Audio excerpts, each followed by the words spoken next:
Sequência ao nosso ciclo de conferências aqui em nosso espaço Caminho da Luz, na cidade de Limeira. Hoje nós escolhemos um tema bastante interessante para conversar com todos vocês, né? Que é Em Busca do Eu Superior. Né? Em busca do Eu Superior. Muito bem.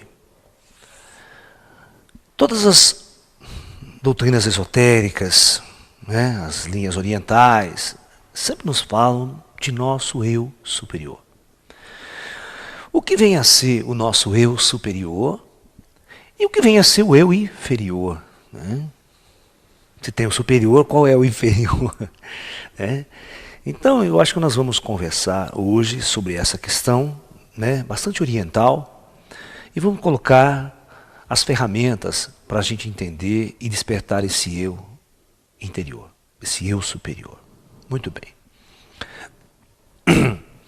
Nós podemos dividir o ser humano em dois eus. O eu superior, que se escreve até com letra maiúscula, né? Geralmente o pessoal faz isso. Né? E o eu inferior com a letrinha minúscula, assim. Vamos lá. Né? Qual a diferença dos dois? Tá? Muito bem. O chamado eu inferior é exatamente a nossa personalidade nesta encarnação ou numa encarnação. Então é a personalidade, né, adquirida numa encarnação. Ok? Então, por exemplo, o fato de eu ser Laércio, você ter o seu nome, todas as memórias, tudo que você vive, aprendeu nessa existência, nesta encarnação, é considerado o seu eu inferior. Tá? Depois nós vamos entender por que se chama inferior. E o eu superior? O que vem a ser o eu superior? O eu superior é exatamente a sua memória cósmica superior. Tá? É exatamente a personalidade real do seu espírito. Ok? Né? O eu superior é, como nós falamos em física, é a somatória de todas as suas experiências cósmicas, né? De toda a sua vida cósmica. Ok? Por exemplo, quando você morre, vai para o mundo astral e começa a relembrar de todas as encarnações que você viveu aqui no Projeto Terra. E você começa a relembrar das entrevidas, o tempo que você passou entre uma encarnação e outra no mundo espiritual, vivendo como um espírito, a sua verdadeira natureza. Ok? E antes de vir para a Terra, antes do Projeto Terra, aonde você estava? Que projeto você fazia parte? É assim? É muito interessante, quando você é um espírito e vai fazer uma viagem para um outro planeta, e você chega como espírito neste outro planeta, você chega no orbe astral desse outro planeta, as pessoas, quando te recepcionam, perguntam para você, não perguntam de que planeta você veio. Elas perguntam qual projeto atualmente você faz parte. Atualmente. Porque eles sabem que as almas ficam transmigrando de projetos em projetos e que nenhuma alma tem origem planetária, nenhuma alma nasceu num planeta. É muito interessante essa coisa do eu superior. O Buda tinha um teste que ele fazia para os discípulos, que era o seguinte: ele levantava a mão e falava para os discípulos: imagine que este dedo é esta encarnação de agora. Você tem um rosto. E essa é a sua encarnação anterior. A sua vida anterior. Ok? Você tinha outro rosto. E essa aqui, a anterior da anterior.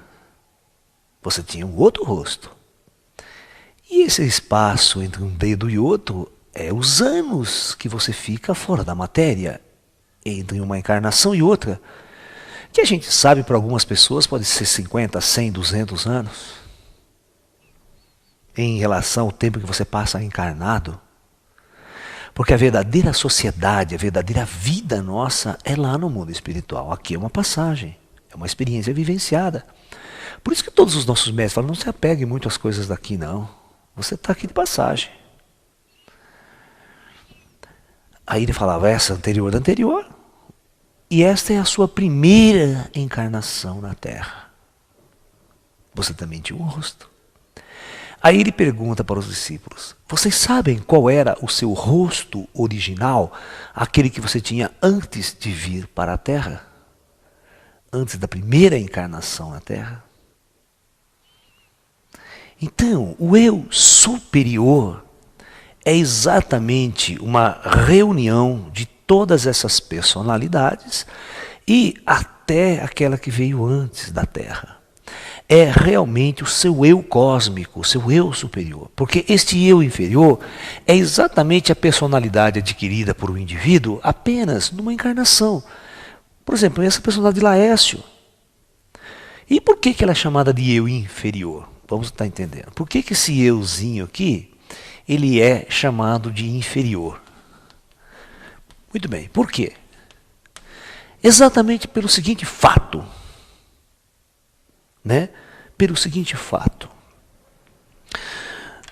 Uma pessoa, quando ela encarna na Terra, vamos imaginar a seguinte situação. Está aqui, superfície da Terra, está aqui o plano espiritual, o comando planetário da Terra.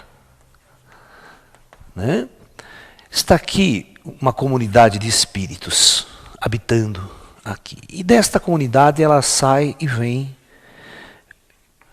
e encarna. Quando ela encarna, pela lei do karma, ela se esquece de tudo. Tudo. Só algumas almas com poderes paranormais, mais sensíveis, começam a se lembrar. Mas a maioria dos seres humanos não tem. Então, ele fica com a memória vazia. Ele não sabe quem ele é. E ele vai receber um novo eu. Um eu a partir do zero. Mas este ser, ele vai nascer vazio.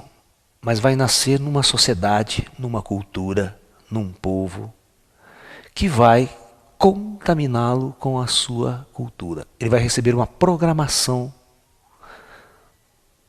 no seu cérebro, na sua consciência. E toda a programação que esse indivíduo receber ao longo de sua vida vai fazer parte do eu inferior, porque não tem nada a ver com a natureza cósmica dele. Entende? Então, veja bem, o indivíduo nasce, dependendo do lugar que ele nasce, cada país que ele nasce, ele vai ter, se ele for muçulmano, ele pode nascer numa sociedade muçulmana, pode nascer numa sociedade de judeus, certo? Cristãos, capitalista, pode nascer numa sociedade totalmente comunista. Então, de acordo com a sociedade que ele nasce, ele vai receber uma programação de uma verdade, um condicionamento sociopolítico, cultural, e vai viver esse programa. Vai fazer uma universidade ou não importa. Esse indivíduo ele vai receber um programa e ele vai viver em função desse programa.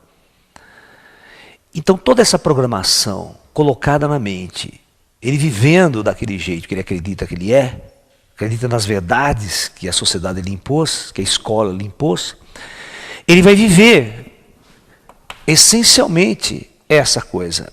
E ele vive então o seu eu inferior e se esquece totalmente de sua natureza superior, de sua natureza como alma imortal, como espírito superior ou como parte do divino.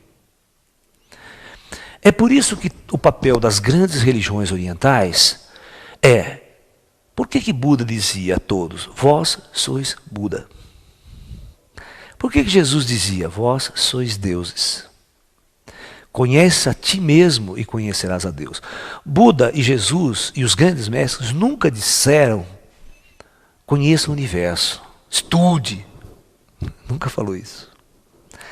Ele sempre falou assim: dá um jeito de você voltar para dentro, de você entrar em contato com o seu eu superior. Porque quando você entrar em contato com o seu eu superior, você vai descobrir que a sua natureza é muito mais elevada e cósmica do que você imagina. Então é uma coisa que está dentro de todo mundo. Todo mundo é isso. Mas todo mundo vive uma amnésia. Está num mundo esquecido, vivendo uma programação do sistema, do mundo, do eu inferior, da personalidade. Então, esse eu inferior, ele está conectado com toda a sua personalidade, com a sua cultura. Você age, o muçulmano age como um muçulmano, né? Reverencia, acredita nas verdades que foi lhe colocada. Né? O comunista da mesma forma, não acredita em Deus, é ateu, tem a sua personalidade, tem a sua visão de mundo. Você está me entendendo? Os capitalistas também, os cristãos têm o seu jeito de adorar a Deus, né? Os judeus têm, e os orientais vai ter o seu modelo também, né? Os budistas e tudo mais, né? E assim por diante. Então, essa é a grande diferença entre o eu inferior e o eu superior.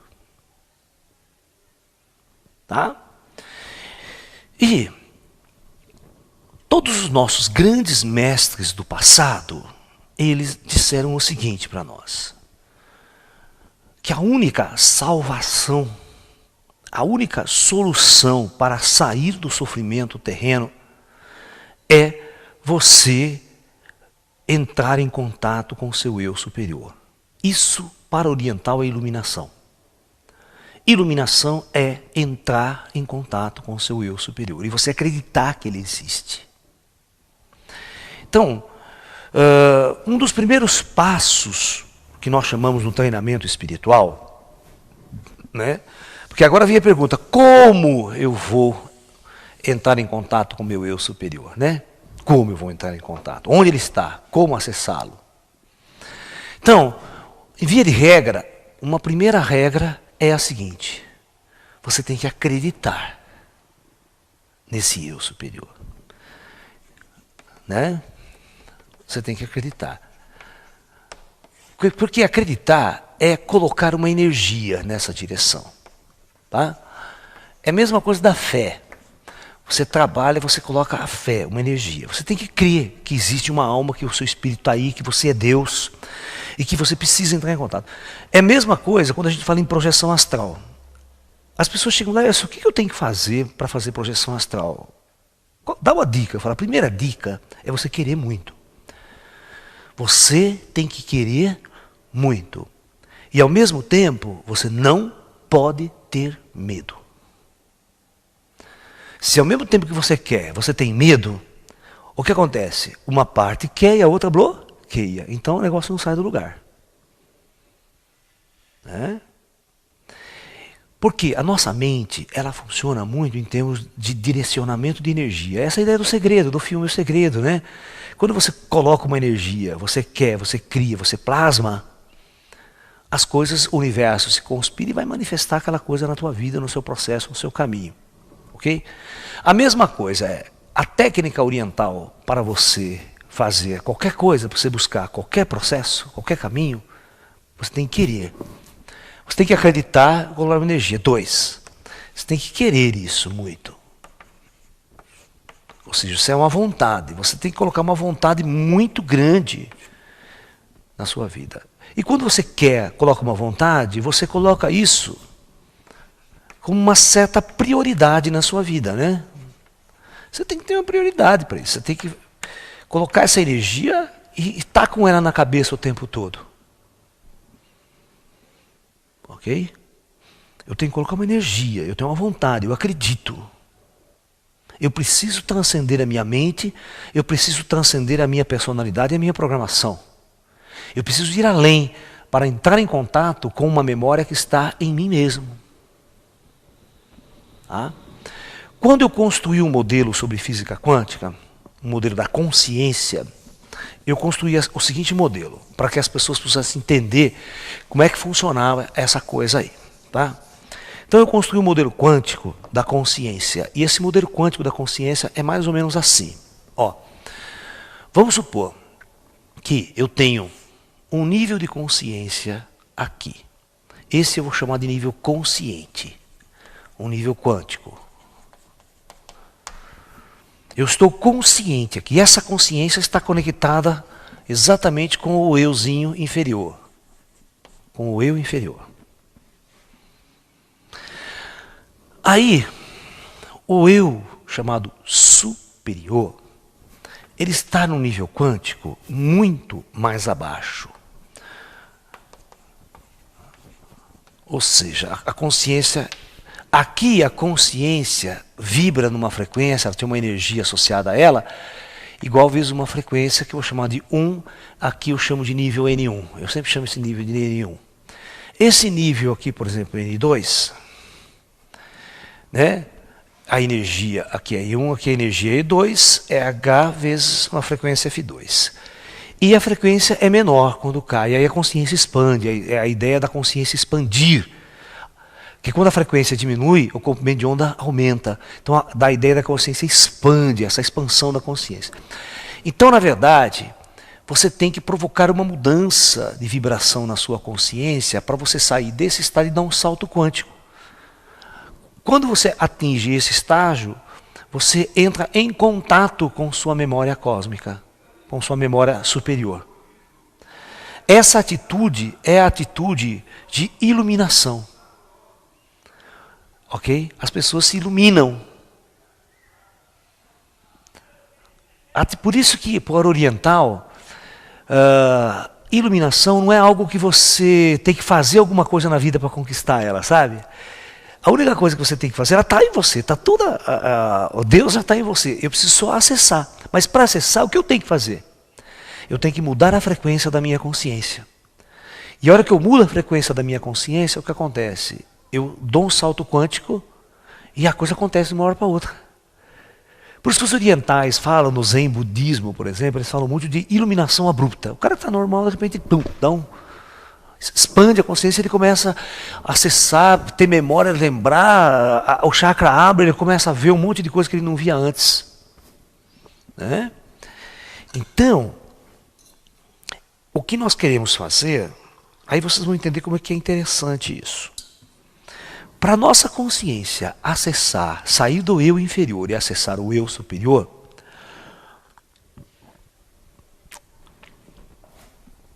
e tudo está gravado na mesma consciência. Está aí. Nunca deixou de estar aqui, em nós. Por isso que Jesus era enfático, conhece a ti mesmo. Buda era enfático, você já é um Buda. Ser um Buda não é algo que tem que acontecer amanhã, você tem que se esforçar, fazer um monte de coisa para se tornar um Buda. Você já é. A única coisa é que você tem que descobrir isso. E para descobrir isso, você não precisa fazer nada, você só precisa dar esse salto quântico. E para isso, eu preciso mudar a frequência. Como? Então, presta bem atenção. Aí que está. Uma frequência normal, um cérebro normal, ele tem uma frequência muito alta, ou seja, vibra muito rápido, vibra muito rápido. Um estado elevado de consciência, a consciência ela expandiu. A onda amansa, ou seja, esse agito passa a ficar mais. Por que vocês acham que todas as escolas do Oriente, ela ensina você a relaxar, a meditar? Respire tranquilo, vamos meditar. Vamos suavizar. Quando ele faz isso, ele está forçando, através de uma técnica, você abaixar a sua frequência.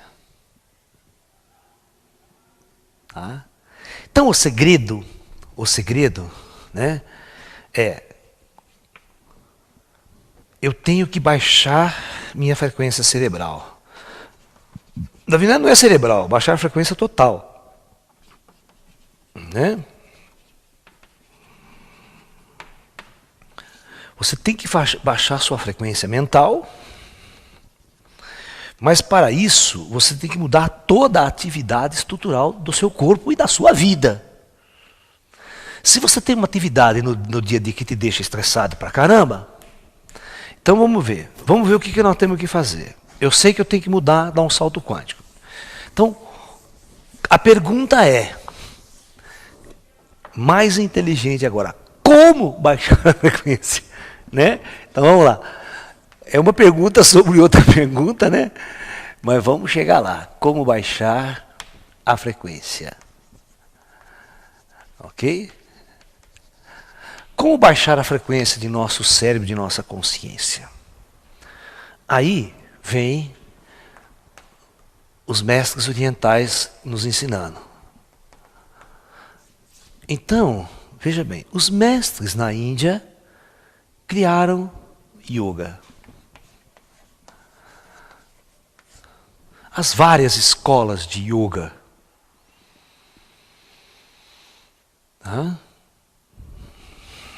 Na China, criou-se o Tai Chi. Exercícios leves, suaves, que fazem você baixar a respiração. Muito interessante, hoje na TV eu estava assistindo um programa com um médico. Olha, um médico oficialmente feito pesquisas em universidades do mundo, entre grandes universidades do mundo, já trazendo à tona que ele era um médico do Hospital das Clínicas, do departamento de hipertensão. E sabe o que ele estava falando? Sobre meditação. Já é comprovado que meditação abaixa a pressão arterial. Ok? Quem está hipertenso, então medita. Ok, o que significa? O que significa hipertenso? Vamos pensar. O que é hipertensão? É a mente do cara a mil. E ele foi unânime em afirmar, o que aumenta a pressão é as emoções. O cara nervoso, raivoso, estressado, a pressão vai lá no alto. Um cara que é mais calmo, tranquilo, a pressão cai. E ele falou assim, sabe quando que a sua pressão é mais baixa? Quando você está dormindo. O que acontece quando nós estamos dormindo? A consciência expande tanto que ela sai fora do corpo. Ela sai fora do corpo e vai embora. Por isso, se você conseguir técnicas de respiração e baixar a tua frequência, sentado você sai do corpo e vai embora. Consciente. Sem dormir. Esse é o segredo de muitas técnicas. Então, os orientais construíram muitas escolas de yoga, fazendo exercícios de hatha yoga, postura, toda uma técnica para abaixar a sua frequência, mas eles fazem isso no corpo todo. Olha, no seu ser todo. Não é só sentar com as pernas. Se você sentar e cruzar as pernas e querer meditar, você não tem noção que desgraça que vai ser sua vida. Por quê?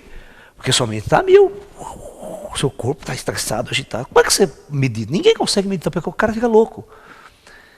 Então veja bem, como que eu medito? A meditação não é chegar, sentar e cruzar as pernas e ficar lá.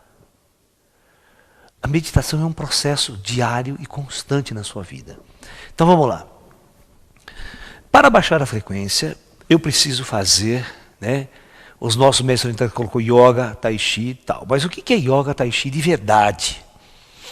Eu já fiz palestras profundas aqui só sobre tai chi, sobre o yoga.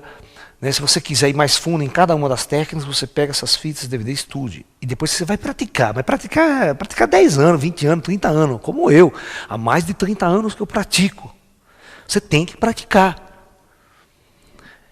E veja bem, todas essas escolas, elas fazem trabalhos profundos para mudar a sua frequência, para você atingir o seu eu superior. Elas vão usar ferramentas para isso. O yoga é uma ferramenta, o tai chi é uma ferramenta, certo? A meditação é outra ferramenta, mas você pode ver que todas as escolas de yoga e tai chi têm meditação incluído, está incluso. Né? Então, eles fazem, vamos pegar o seu corpo. Né? Eles precisam mudar a frequência do seu corpo. Seu corpo fica muito agitado, muito tenso, muito nervoso, ligado pelas suas emoções. E também, imagine, um carinha super estressado, super nervoso, ele fuma 2 maços de cigarro por dia. Né? Cigarro.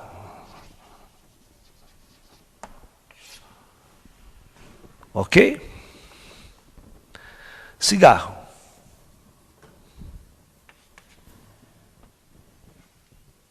Aí, toma uma garrafa de café.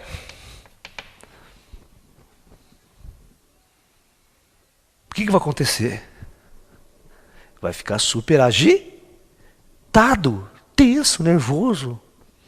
Aí, vai num churrasco, come um boi inteiro. Né? Ou seja, os nossos mestres nos ensinam que para mudar a sua vibração, você tem que fazer transformações de hábitos na sua vida. Por que você acha que comer? Fala, você é hipertenso, meu filho, você não pode comer sal. Certo? Tem que eliminar o sal, tem que eliminar álcool, você não pode beber. Certo? Você não pode beber. Se você começar a beber muito, começa a ficar hipertenso, começa a ficar nervoso, no momento parece que ele relaxa, né? Mas depois vem a reação do álcool. Entendeu? Então o que você tem que fazer? Primeiro, você tem que trabalhar. Você tem que fazer um processo onde todas as forças vão convergir para um ponto onde a tua energia vai mudar. Tua vibração, toda a sua vibração áurica vai mudar. A vibração corporal vai mudar. Não adianta você mexer só num lado, fazer meditação e tomar 3 garrafas de café. Fazer meditação, 3 garrafas de café. E vai naquele emprego é um inferno, você briga com todo mundo, aquele emprego estressante, o nego força você o dia inteiro a correr para baixo e para cima. Nossa, tem serviço que é estressante, cara. O cara é exigido tudo na hora, o cara não para, corre para cá e corre para lá, aquela neurose, aquela loucura, aquela correria para fazer as coisas rápido.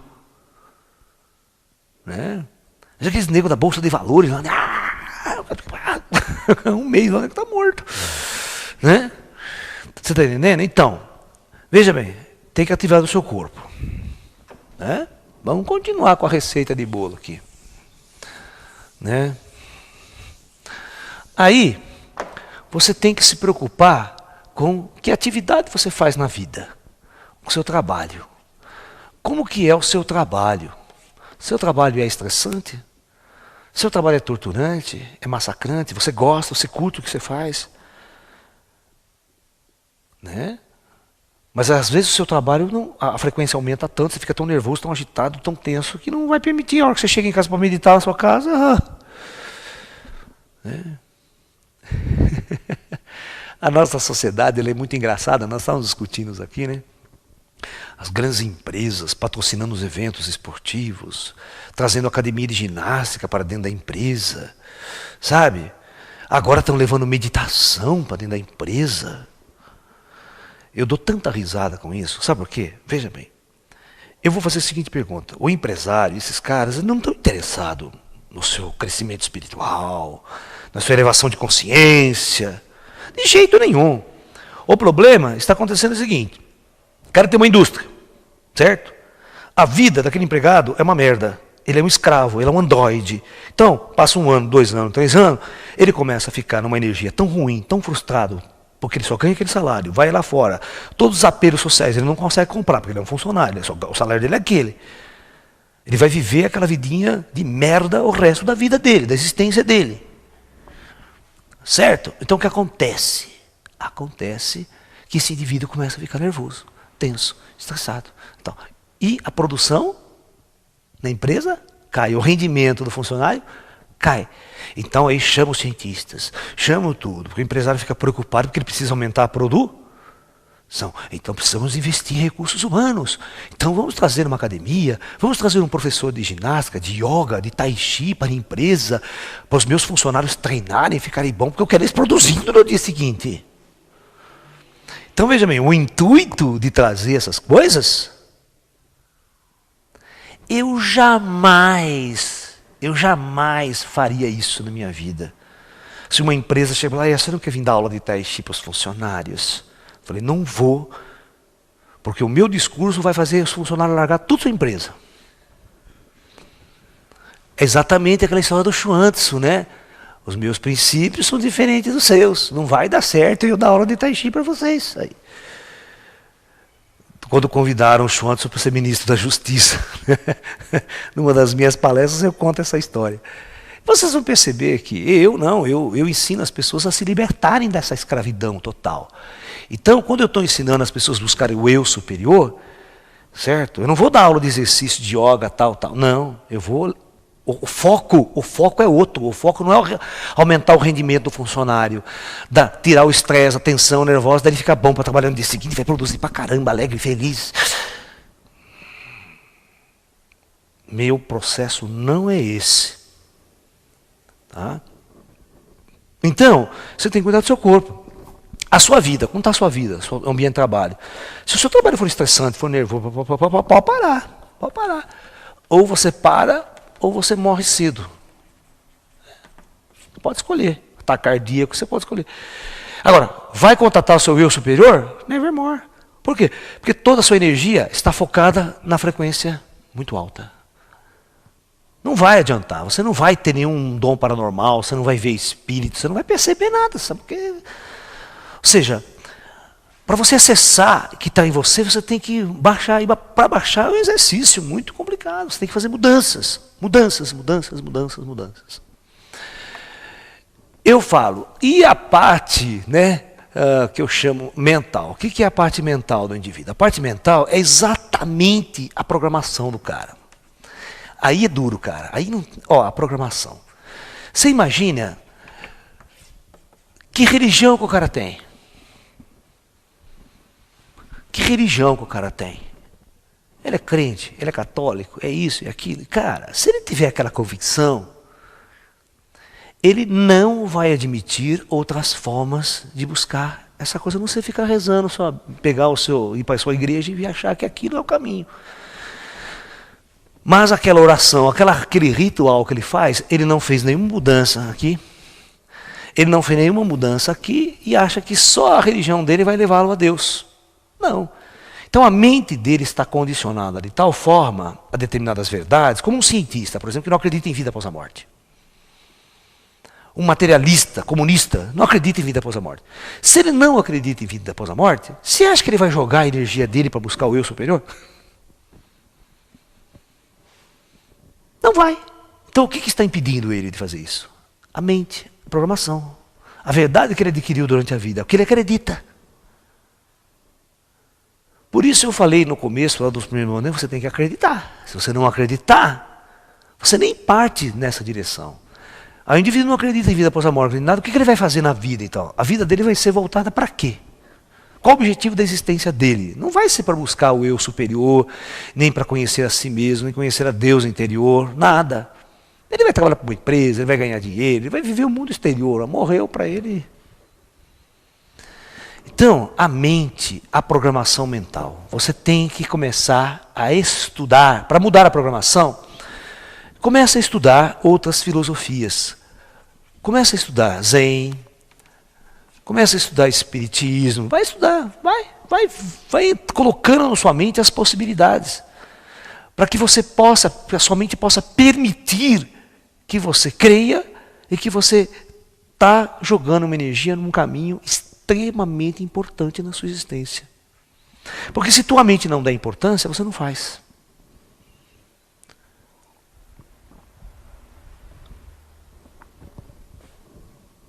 Você não faz, vocês me entendem? Que você precisa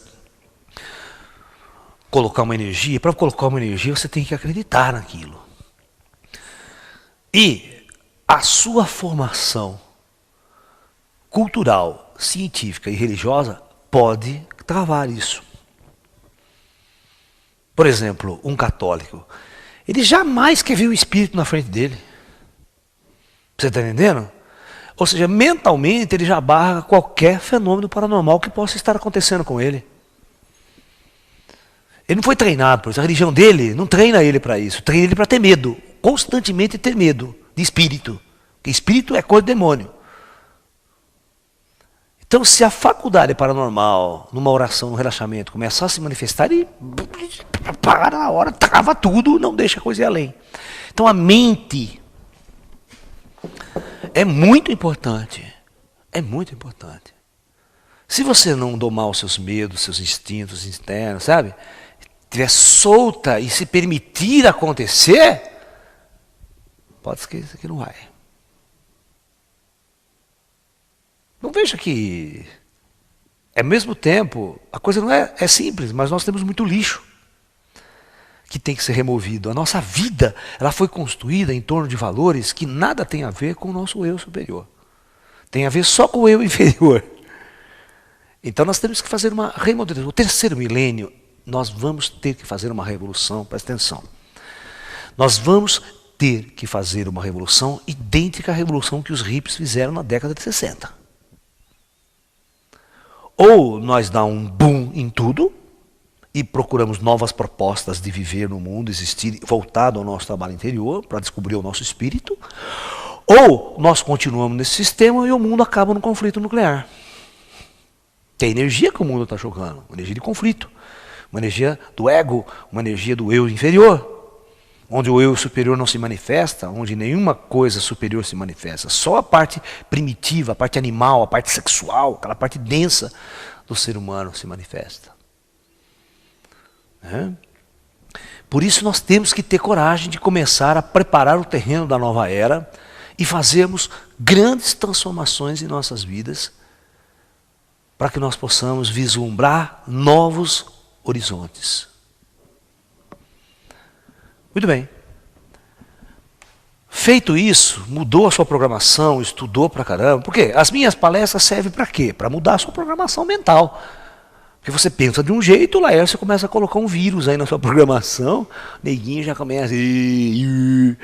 começa a perturbar, né? O programa já não roda mais direito. O cara já vai trabalhar na fábrica dele, já vai assim meio, rapaz, o que eu estou fazendo aqui?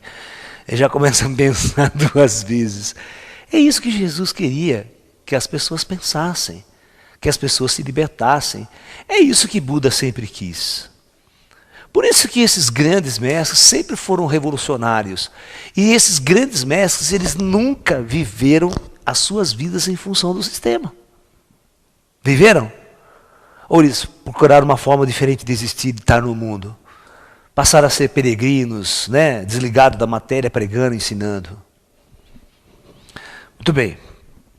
Agora, e as suas emoções, o seu emocional? Aqui é muito importante. Nessa sua parte emocional, você tem que trabalhar primeiro o seu medo. Você tem medo do invisível, medo do oculto, medo do espírito, medo de demônio, medo de fantasma? Né? Você tem que estar preparado quando você começar a voltar para o seu eu superior, deixar ele se manifestar, as coisas vão se abrir. Todo o invisível que está à sua volta vai se manifestar diante de você, diante da sua percepção, você vai percebê-lo. Você tem que estar pronto para isso. Você tem medo? Tem que trabalhar esse medo, tem que ter coragem, tem que ter firmeza para enfrentar. Geralmente você vai estar sozinho, sentado na sua casa, no seu canto, não vai ter 20 negros ao teu lado. A experiência é sempre solitária. Outra, como é que está a sua parte afetiva? Se a sua parte afetiva tiver uma desgraça, né? Sua parte afetiva, sua parte sexual, que faz parte da sua vida emocional. Se você não está feliz aí, porque a energia do cara fica voltada, ele pensa em mulher 24 horas por dia, está apaixonado, coitado, né? Ou tá dor de corno, aquela coisa toda, mal pra burro, deprê, aquela puta depressão, aquela angústia. Tudo por causa dessa coisa mal resolvida. Isso aqui toma muita energia do cara. Parece que não, mas você não tem noção. Essa é uma das partes mais importantes do homem hoje. E que é a mais frustrada. Ele não se realiza como ser afetivo e sexualmente, é muito difícil. Então esse indivíduo gasta muita energia. Por isso que a maioria dos mestres, presta atenção, por isso que a maioria dos mestres do passado tentava ir para o mosteiro, ser celibatário, para não ter essa relação, não ter essa perturbação na vida. Né? Você está entendendo? Então, você vai trabalhar isso. Existe uma escola de Tantra. Eu falo muito no meu livro sobre Tantras. Por isso que eu escrevi esse meu livro sobre relacionamentos afetivos, Tantra, Amor, Sexo e Espiritualidade. Porque eu acho tão importante na vida de um caminhante espiritual ele resolver essa questão. Ele saber trabalhar a sua questão afetiva, a sua questão sexual. Então eu escrevi um livro chamado Relacionamentos Afetivos, Tantra, Amor, Sexo e Espiritualidade. O indivíduo precisa harmonizar, trabalhar com amor essa parte dele. Porque aí o que acontece? Ele se acalma. A energia, né? Porque veja bem, quando o indivíduo está apaixonado, a gente chama que a paixão é um estado doentio, desequilibrado e alterado de consciência. Por quê? Porque ele projeta no outro a sua felicidade, a sua realização. Ele só pensa no outro, só vive para o outro. Aí eu amo. E tem aquele velho discurso, sem ela eu não vivo. Conhece? Sem ela eu morro, vou morrer. Morre então, seu corno, né? É isso que acontece quando as pessoas colocam, os mestres falam, desloca o seu centro. Sai de você e coloca o seu centro no outro. E como o outro é livre, é solto, ele vai embora, você cai, você desaba, você se destrói. Enquanto você estiver no outro, o que acontece? Você não consegue acessar a volta para dentro. Você não consegue voltar lá para dentro, você está no outro. Você está fora, você está esperando que o outro venha, que o outro te dê um abraço, que o outro mostre que ama você. E ele fica naquele amor platônico, naquela sensação. Como que ele vai voltar a descobrir o eu superior dele? Porque psicologicamente, psiquicamente, ele está doente. Ele está perturbado. Ele não resolveu essa questão. E a sexualidade, a afetividade domina 100% do teu ser. Aí, não há indivíduo que consiga meditar, consiga relaxar, consiga se harmonizar e fazer a frequência realmente. E voltar a fazer a volta para dentro. Porque o indivíduo apaixonado, cara, ele é doente. A doença chega a tão ponto que ele se suicida, mata, né? Por amor, matei por amor, né? Aquela velha história. Né? Então é exatamente, se essa parte não estiver harmonizada, fica complicado. Um outro aspecto importante é exatamente o lado espiritual. Se o seu lado espiritual também não estiver meio harmonizado, o que significa isso? O lado espiritual é o seguinte, né? Você está aqui, você tem seu campo áurico, seu campo vibratório. Conhece aquela lei do segredo? Você atrai tudo aquilo que você vibra. Né? Então, já discutimos isso no nosso curso, na palestra sobre o segredo. Você atrai aquilo que você vibra. Se você vibra, então você tem uma vibração. Essa vibração sua, mental, psíquica, energética, corporal, começa a atrair semelhantes. Atrai gente e atrai espíritos. Ou seja, atrai encosto vivo, a gente chama de encosto vivo e encosto morto. Tem 2 tipos de encosto. E eu tenho aquela frase célebre, né? Todo mundo tem o encosto que merece. Porque é o que você vibra. Então vamos supor, o cara gosta de rock and roll, gosta de beber, tomar cerveja. Aonde ele vai estar sempre, todos os dias? Ele vai estar naquele nicho, naquele público, naquele bar, naquele boteco, né? Ele vai estar vivendo com aquelas pessoas que vivem aquela energia. O cara gosta de fumar maconha, usar droga. Onde ele vai estar? Naquele ambiente específico. Ou seja, ele cria um campo vibratório e cria um campo espiritual ao seu redor. E esse campo espiritual, esses encostos podem perturbar. E não deixa você mudar a sua frequência. Fica aquela energia ruim. Sua casa fica o tempo todo uma energia ruim. Eu vou meditar de que jeito? Vocês estão percebendo que quando você resolve voltar-se para o lado espiritual, você quer despertar o seu eu superior, quer encontrar a sua parte maior, quer fazer esse exercício, e aí você pergunta, mas como eu faço isso? Aí eu digo para você, olha, muita coisa tem que ser mudada. É por isso que às vezes as pessoas construíam templos no passado, templos. Templo Shaolin, monastério aqui, monastério se punha lá no alto da montanha do Tibete, lá no alto da montanha na China. Por que isso? Por que o Laércio também vai lá nas montanhas do sul de Minas? Nosso ashram vai estar lá. Exatamente por causa disso. Porque quando você cria um nicho, que a gente chama de um nicho espiritual, lá converge para lá os espíritos de luz. Convergem ao seu redor boas vibrações e toda atitude que você está naquele ambiente é uma atitude de boa vibração. Então, é muito importante você criar vamos usar essa palavra, um ecossistema espiritual. É bem legal, né? Olha, essa é nova. Criar um ecossistema baseado na harmonia com os devas, com os elementais, com os espíritos. Aí os devas, os elementais vão criar uma harmonia ao teu redor, sabe? Os espíritos de luz vão fazer a diferença na sua vida, porque eles vão ser seus guias, seus orientadores. Eles vão auxiliar o despertar de sua consciência. Eles vão auxiliar, às vezes com tecnologias avançadas, a baixar sua frequência, você viver experiências. E quando você estiver vivendo essa experiência de contato, os canais abrirem, esses espíritos vão estar em contato, vão ensinar, vão conversar, vão dialogar com você.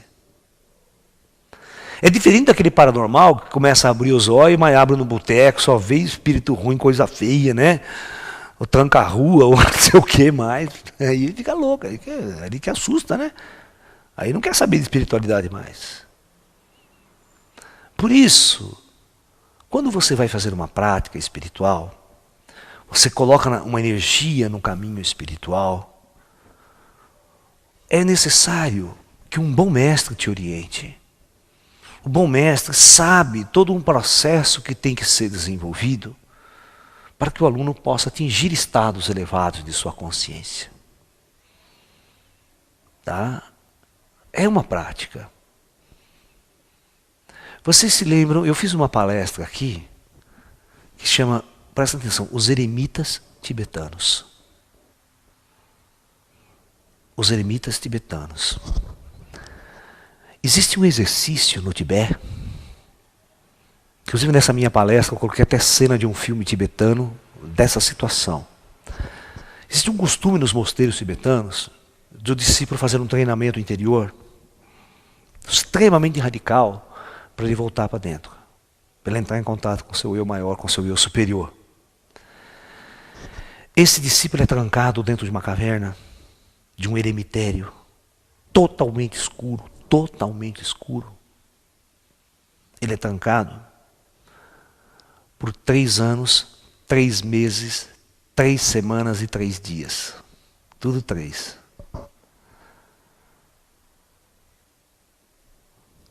E ele fica ali. Não tem onde ir, não tem para o que fazer, ele só tem tudo escuro, ele só tem que. E isso é muito comum no Tibete, não é uma coisa muito nas práticas antigas dos monges, dos mestres. Imagina quando o cara saía de lá. E vocês já viram falar no Gurdjieff? Gurdjieff é um grande mestre sufi, né? Recente. Ele tinha uma escola da Europa, tal, e ele tinha um discípulo, um matemático russo, um dos maiores matemáticos, chamado Ouspensky. E o Ouspensky tem um livro dele, que é uma biografia da vida dele, né? E ele escreve exatamente um trecho, que quando ele era discípulo do Gurdjieff, um exercício que o Gurdjieff deu para ele. O Gurdjieff deu um exercício para ele, que ele deveria ficar trancado num quarto, totalmente escuro, trancado durante 1 mês. 1 mês só. Diferente dos 3 anos, só 1 mês.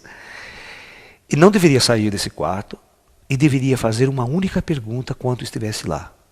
Quem sou eu? Só isso, só isso. Esse é o exercício. E o Ouspensky foi e fez. Ele conta no livro dele que quando ele saiu desse quarto, dessa experiência de viver tanto tempo voltado para dentro, que ele saía para a rua, cruzava as pessoas na rua, as pessoas pareciam que estavam dormindo, zumbis para ele. Porque eram pessoas que jamais estavam preocupadas com essa questão. E ele passou 1 mês trancado só fazendo isso, não tinha para onde ir. Então o indivíduo sai completamente diferente do mundo, ele é um outro ser. Imagine esse que volta do monastério, então, do eremitério. Assistam essa minha palestra sobre os eremitas tibetanos e você vai ver que coisa legal, que interessante. Eu sempre falei que o eremitério não era uma porta, era um portal, onde as pessoas entravam para atravessar para uma outra dimensão, mas uma dimensão de si mesmo. Depois de um tempo, o corpo dele podia estar ali, mas o espírito já estava liberto, viajando para um monte de lugar. Ali por isso que eu falava que o eremitério é um portal. Ele entra e o espírito sai para outra dimensão. É interessante, né? Não precisa de muita tecnologia. Precisa fazer Stargate, portal estelar.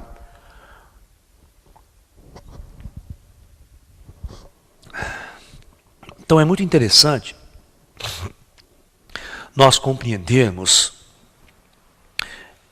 que existem muitas técnicas, muitos exercícios e muito trabalho para nós matarmos o chamado eu inferior. O eu inferior é que fez com que a gente vivesse de um jeito, vibrasse de um jeito, acreditasse numa religião, acreditasse num trabalho, numa empresa, num emprego, e vivêssemos em função dessa existência que está aí. Por isso que eu achei fantástica a Revolução Hippie da década de 60. Quais os 3 lemas fundamentais da Revolução Hippie? Né? E depois nós vamos ver por que a Revolução Hippie também não deu certo. Primeira Revolução Hippie. O jovem fazia o quê? Não precisa ser jovem, qualquer um podia fazer, né? O que quisesse, estava na energia. Primeiro, ele vai se libertar de todo o sistema. Então o que ele fazia? O sistema que era repressor, que programava ele, que o androidizava, que o escravizava. Certo? Então vamos ver. Primeiro, é a escola. Os jovens não iam mais à escola. 2, a segunda coisa, saíam de casa. Porque pai e mãe é a pior coisa que existe na vida de um jovem. É a figura repressora que vai programar você ser igual a ele. Você não pode fazer coisa diferente. Não pode deixar, na época, né, eles deixavam o cabelo crescer, usavam aquela roupa, o pai já ficava, puto, corta esse cabelo, você veio, o cabelo comprido. E a contracultura, e a música que o nego ouvia, aquela puta rock e tal, né? Completamente diferente daquelas valsas que o pai ouvia. Né? Então, veja bem, ele saiu de casa e foi morar numa comunidade alternativa. Uma república, comunidade alternativa hippie. 2, saiu do emprego. Libertar-se da escravidão do sistema. E criar uma nova forma de existir e de viver. Esses 2 saiu da escola, que são as programadoras do indivíduo, né? Que interessante. Mas o problema do jovem é nessa época que eles não tinham para onde ir. Eu me libertei, fiz a revolução. Bom, estou livre, não ter mais emprego, família minha não me enche o saco, pai e mãe, né? Escola não me programa mais, estou pronto para...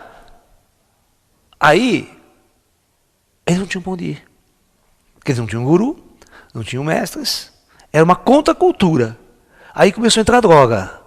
Por que a droga entrou em massa no movimento hippie? Porque os caras queriam algo diferente. Porque eles acreditavam que a droga podia dar estados elevados de consciência. Podia fazer uma viagem transcendental. Então todo mundo experimentava. Existe movimento de usar LSD direto nos Estados Unidos e não era reprimido, né? Era uma droga liberada. Certo? Então eu usava LSD para tudo quanto é lado, fazia festas, todo mundo usando LSD, todo mundo curtindo aquela viagem, aquela liberdade, aquela revolução. Aí depois de um tempo, as pessoas começaram a perceber que a droga matava, precisava morrer de overdose no palco, né? Morrer, os ídolos eram os cantores desse movimento hippie, Beatles aqui e tal, pá, Janis Joplin, Jimi Hendrix, né, tal, e um monte de pessoas assim, mas extremamente fora de uma realidade, porque a cabeça dos caras a base da droga. Então, o que nós devemos fazer? Eu estou propondo uma nova revolução, chamada revolução do 3º milênio, a revolução do espírito, ou seja, o indivíduo faz a mesma revolução que os hippies fez. Dá um chute na família, dá um chute no emprego, dá um chute na escola, em todas as coisas que programam e androidizam você. Aí nós vamos criar sociedades alternativas. Aquilo que o Raul Seixas queria. Mas nós vamos fazer o quê? Agora tem que ter um parâmetro. Não vai ter droga, não vai ter bebida, certo? Vai ser um negócio para purificação, vamos para a pureza.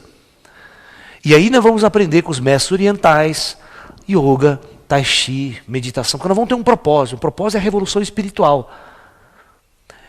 E isso os caras faziam quando o cara ia para um mosteiro na China, há 2, 3 mil anos atrás, há 1000 anos atrás. Eles faziam isso, se libertavam, saíam, largavam a família, largavam o emprego, largavam a cidade e ia para a montanha, ia para o templo. Isso não é uma coisa. Só que a nossa proposta é, ou seja, é criar uma interface, né? E se nós não fizermos isso, Nós vamos continuar eternamente escravo do sistema. Esse sistema vai levar o mundo a uma guerra nuclear, vai levar uma puta causa e você vai estar contribuindo para isso. Agora, se você trabalha, faz a sua revolução interior, procura mudanças, se acontecer uma guerra nuclear, fala, eu não estou em culpa nisso. Pelo menos a gente, karmicamente, sabe? Eu não estou contribuindo com isso. Eu estou contribuindo com uma outra energia. Estou contribuindo com a energia da luz. Eu estou fazendo uma revolução para a luz, construindo uma proposta de existência para a luz. Não só para mim, mas para muita gente que está ao meu redor, que eu posso acolher, que eu posso orientar. Ok? Mas essa revolução não pode ter um líder, uma pessoa liderando. Qual o movimento hippie? O movimento hippie não tinha líder. Era legal porque ninguém era líder, né? Todo mundo era seu próprio líder, né? Tinha alguns poetas, alguns filósofos, mas era um monte assim jogado, né? E foi um dos problemas não ter fundamental. Eu vou para onde, né? Mas se tem uma proposta profunda de despertar da consciência, de busca espiritual, de treinamento interior, é exatamente por isso que, em determinado momento da história, os Beatles foi para a Índia procurar o Maharishi Yogi, foi procurar uma orientação. Porque o movimento não estava levando ninguém a nada. Aí ele trouxe essa influência oriental, que deu influência oriental na música, e no processo, você vê por que o John Lennon virou um puta do pacifista. Um indivíduo que fazia meditação, tentava yoga, certo? Depois de um certo ponto largou das drogas. Você vê muitos indivíduos que viveram na década de 70, 60, 70, à base de droga. Hoje muitos são vegetarianos, espiritualistas, que sobreviveram ao caos, né? Estão procurando transformação, certo? Procurando outros caminhos, outros ideais. Né? Eu já tive muitos artistas aqui brasileiros, até roqueiro, que assistem minhas palestras, que gostam das minhas palestras, compram as minhas palestras. Sabe? Já assisti minha palestra ao vivo, eu não posso citar nome aqui porque eu não vou viver meu trabalho em função, né, disso. Mas muitos estão procurando budismo, meditação transcendental, tai chi, yoga. Por quê? São pessoas procurando um jeito diferente de buscar novos horizontes. Né? E não tem outro jeito, cara. Se você falar, Alessio, como é que eu acho meu eu? Bicho, os orientais estão tentando há muito tempo, não estão? Não estão comprando? Olha o eremita tibetano. Olha a prática que ele vai lá e fica 3 anos. Aí você fala assim, o que eu investi nesse caminho? Aqui. As pessoas investem muito pouco. A vida das pessoas é para a sociedade, para servir o mundo, para servir o sistema. Por isso que nós temos que fazer grandes transformações se quisermos realmente dar passos largos em direção à luz. Porque tem as pessoas que ficam muito tímidas, sabe? A maioria das pessoas tem rabo preso com empresa, com família, com isso, tal. Está atrelado karmicamente de tal forma que não consegue sair. Não consegue se libertar. Por isso que, graças a Deus, eu nunca me casei, porque desse karma eu já me livrei. Ou seja, eu tenho minha liberdade de ir e vir onde eu quiser, para onde eu for. Se eu quiser sair agora e ir embora, não sei para onde eu vou. Se eu quiser ir lá para meditar nas montanhas, ficar 1 ano, eu vou lá e fico. Você está me entendendo? Você é livre para isso. Né? Mas quando você cria teias atáveis, como os orientais falam, você se atrela, se apega, se gruda, se amarra, aí fica difícil sair, soltar. Né? Mas tudo bem. Então, cada um vai procurar fazer a sua revolução, a sua jornada interior, a sua busca do eu superior, dentro dos seus limites. Tá? Cada um vai saber que tipo de passo ele vai dar. Né? O importante é caminhar. Se você não pode dar um passo largo agora, comece a fazer pequenas mudanças, pequenas transformações, mude um pouco a sua alimentação, certo? Comece a ler bons livros, fazer bons cursos, assistir boas palestras, a reunir-se com amigos que têm mais a ver com esse lado espiritual do que aquele que ia jogar futebol e falar do Corinthians. Né? Comece a mudar hábitos. Aos poucos você vai fazendo a sua saída. E quando você menos esperar, você vai ver quão distante você já está daquele velho mundo, daqueles velhos amigos, daquelas velhas pessoas, do velho jeito de ser. E você vai perceber que você mudou muita coisa na tua casa, mudou muita coisa no seu trabalho, mudou muita coisa no seu corpo, na sua alimentação. Isso é importante, gente. Você vê que você está andando, que você está fazendo transformações. E Buda dizia, não existe crescimento sem transformação. Não adianta, porque ninguém vai dar uma pílula mágica para você, dou a pílula e pum, me ilumino. certo? Dou um passe e ai, já me iluminei.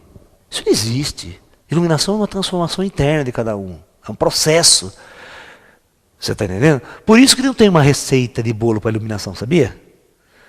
Né? Olha, você faça isso aqui direitinho na sua casa que amanhã você está iluminado. O seu eu superior se manifestar. De um passe de mágica. Se fosse assim, todos os mestres do passado já teriam escrito, já teriam dado a fórmula, e o mundo estaria uma mil maravilha, né? Porque estava todo mundo iluminado. Exatamente, porque nós temos que entender quem sou eu e por que eu estou nesse mundo aqui, nessa jornada, nessa escravidão. E o meu esforço individual, né, muda tudo isso. Os nossos mestres tinham uma frase que dizia o seguinte, olha, uma vida de yoga, uma vida de busca, queima muitas encarnações futuras. Entenderam o que eu quero dizer ou não? Ou seja, quando você toma, numa vida você toma uma consciência que você precisa buscar esse eu superior, essa parte espiritual, essa parte transcendental sua, e você se esforça para isso, faz mudanças profundas, né? Ou seja, você atinge um grau de percepção, de consciência, de integridade, que quando você morre, quando você vai lá no conselho kármico, aí você não gera karma. Quando você está mais espiritualizado, você não gera karma. Você não vai para uma guerra, você não vai matar pessoas, sabe? Porque o indivíduo que não vive essa vida, ele vai matar pessoas, ele vai roubar, ele vai escravizar a gente, vai escravidar na sua empresa, no seu jeito, no seu negócio, né? Vai ser político. Eita, ferrado, tem 500 encarnações pela frente.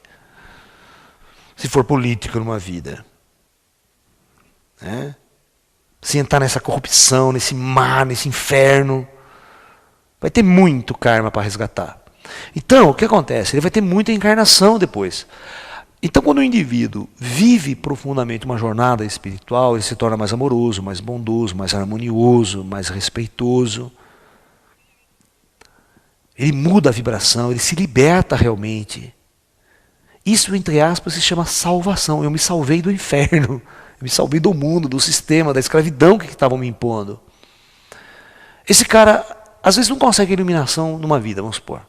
Mas ele morre, ele vai para o espaço. Aí ele vai se reunir com o conselho kármico dele lá.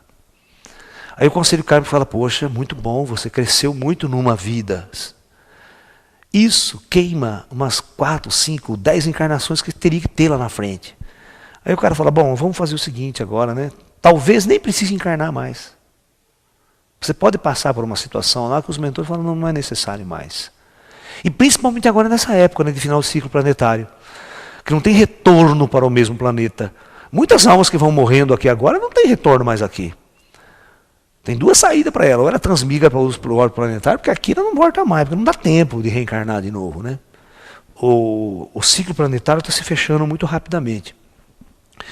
Então, essa experiência de você trabalhar intensamente para a sua jornada interna, no futuro, você vai colher isso.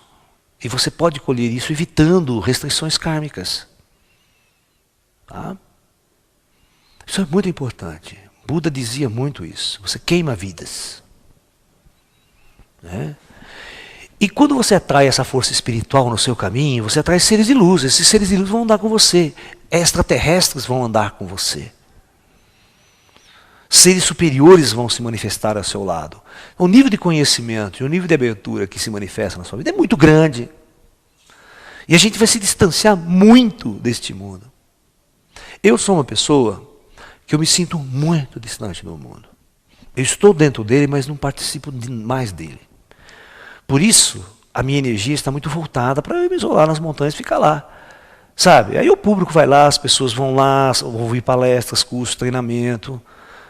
Porque eu não faço mais quase parte desse mundo que está aí. Sabe? Eu faço parte de um outro mundo, desse mundo que a gente está vislumbrando, de uma nova era, de uma nova energia, centrada no amor, centrada no espírito, centrada numa irmandade de paz, numa coisa voltada mais para a luz mesmo. É. Então, se nós criarmos um ambiente assim, as pessoas vão ter muito mais tempo para se dedicar à sua alma, ao seu espírito, às suas práticas de yoga, às suas práticas de meditação, a leituras maravilhosas. Hoje a tecnologia nos proporciona o DVD, o filme, né? Você pode sentar na tua casa e estar ouvindo essa palestra com os amigos, com um grupo de amigos. Eu recebo muitos e-mails, muitas cartas aqui de pessoas parabenizando por esse meu trabalho de fazer esses vídeos, gravar essas palestras que eu dou aqui no espaço para essas pessoas e para mais gente ter acesso a isso. Então os grupos se reúnem em várias cidades para estudar, para debater, para conversar. E isso é muito bom, porque isso vai crescendo, essa energia da luz, essa energia espiritual, ela vai crescendo, fazendo com que as pessoas convirjam essa energia. E quanto mais luz brotar no nosso planeta, mais ameno será o karma planetário, né, na transição planetária. Então, nós vamos criar esses focos de luz, esses pontos de luz, convergindo uma energia da nova era, convergindo uma energia para a luz. Então, resumindo essa nossa aula de hoje, né, nós podemos dar um exemplo mais para vocês sobre essa questão do eu inferior e do eu superior. Então, imagine que nossa consciência é como se fosse um poço, tá? Um buraco profundo. Aqui, no fundo, e jaz o nosso eu superior, nosso eu maior. A nossa memória, a nossa consciência. Quando a gente encarna, a gente é uma criança, esse poço está vazio, só tem o nosso eu. A gente não se lembra de nada, mas ele está lá. Aí a sociedade vai colocando um monte de lixo, um monte de informação, as programações, tudo mais. Então, isso aqui vai enchendo, gente. Isso aqui vai enchendo. Quando você se forma numa universidade, você já tapa a boca, né? Aí o que acontece? Toda aquela coisa, todo aquele seu eu superior, aquela alma, aquele espírito, está totalmente preenchido por um outro que é o eu inferior. Toda essa cor aqui é o euzinho inferior. É a programação, tudo que você pensa que você é. Como? Agora é fácil vocês entenderem. Como é que eu vou resgatar o meu eu superior? Fazendo o caminho inverso. Vamos retirar esse lixo de nossas vidas. Não tem outro jeito. Virar o pote de cabeça para baixo. Por isso que no Zen budismo, o conceito é esvaziar o ser. Não significa, as pessoas entendem muito mal meditação, acham que meditação é não pensar em nada. Esvazia sua mente. Não é isso, pode parar, deixa de bobagem. Assista minha palestra sobre meditação, como meditar corretamente. Aí você vai entender que quando o oriental fala para você, olha, você precisa esvaziar a tua mente, na verdade está dizendo que você precisa esvaziar o poço. Esvaziar tudo que foi enfiado lá. Tudo que você dá prioridade na sua vida. Porque a hora que você esvaziar, o que sobra? E outra, que depois que você esvaziar, não põe mais nada. Só deixa o eu se manifestar. E esse eu... Vocês já viram como é que se faz um poço de água? Um poço de água é feito assim, ó. Você vai lá, você abre um buraco no chão. Quando você percebe que lá embaixo você atingiu o veio de água, você larga. Não põe nada. Aí a água vai subir. E você bobear e vem até a boca de água. Assim acontece com o eu superior. Quando você retira todo o lixo, larga, que o eu vai se manifestando e preenche todo o teu ser. E aí é o eu superior que domina. E não mais a sua programação, o seu eu inferior. Aí é o Buda que se manifesta. É ele que controla a sua personalidade, sua vida e seu caminhar por sobre esse planeta. Tá ok? Então, comece a esvaziar. Que lentamente a luz interior o Deus divino que está dentro de cada um de nós, ele vai ter espaço para se manifestar. É só isso que tem que acontecer. Você não precisa fazer absolutamente nada para se tornar um Deus ou um Buda. Você já é. Ele só precisa se manifestar. Você precisa permitir que ele se manifeste. E para isso, você precisa retirar todo esse entulho, esse lixo colocado sobre nós, que é o eu inferior. Ok? Então, namastê, muita paz e até um próximo encontro.